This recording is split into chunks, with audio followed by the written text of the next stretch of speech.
तो निद्राजीत बनने के लिए अगर मुरली पढ़नी पड़े, ஒருவேளை நித்ராஜித் ஆகிறதுக்காக முரளி படிக்க வேண்டியிருந்துச்சுன்னா, और मुरली पढ़ने से नींद भाग जाती है, அப்புறம் முரளி படிக்கிறதுனால தூக்கம் போயிடுது அப்படின்னா, तो हर्जा क्या है? அப்ப என்ன பிரச்சனை? कोई हर्जा है? ஏதாவது பிரச்சனையா?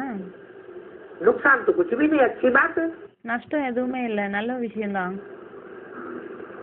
कोई भी विद्यार्थी होते हैं எந்த ஒரு ஸ்டூடெண்டா இருந்தாலும் சரி, तो अमृत वेले पढ़ते हैं, वो याद रह जाता है। அமிர்த வேலை எப்போ படிக்கிறாங்கன்னா அது நினைவுல இருக்குது. का नाम ही अमृत वेला। அதோட பேரே என்னது? அமிர்த வேலா. अमृत की बरसात होती है, அமிர்த மழை பொழியுது, मौसम साफ रहता है, शुद्ध वायु बहती है, இப்போ அந்த சமயத்துல கிளைமேட் ரொம்ப நல்லா இருக்கும், சுத்தமான காத்து வீசும். वो बाबा का कास्केट है, பாபாவோட காஸ்கெட் இருக்கு, बनाया हुआ था, உருவாக்கப்பட்டிருக்கு. वो लाल लाल गोला, ரெட் கலர் ரவுண்டா उसके बीच இருக்கு. में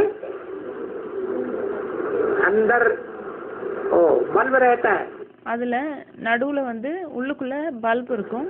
और छोटा सा बिंदु चमकता हुआ दिखाई पड़ता है। அப்புறம் சின்னதா புள்ளி வந்து மின்ற மாதிரி தெரியும். तो वैसे नहीं याद आता है,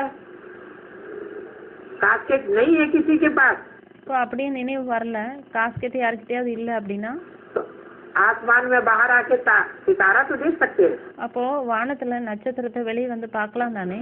बार बार सितारा देखो, बार बार याद करो, அடிக்கடி நட்சத்திரத்தை பாருங்க, அடிக்கடி நினைவு செய்யுங்க. बार बार देखो, बार बार याद करो। அடிக்கடி பாருங்க, அடிக்கடி நினைவு செய்யுங்க.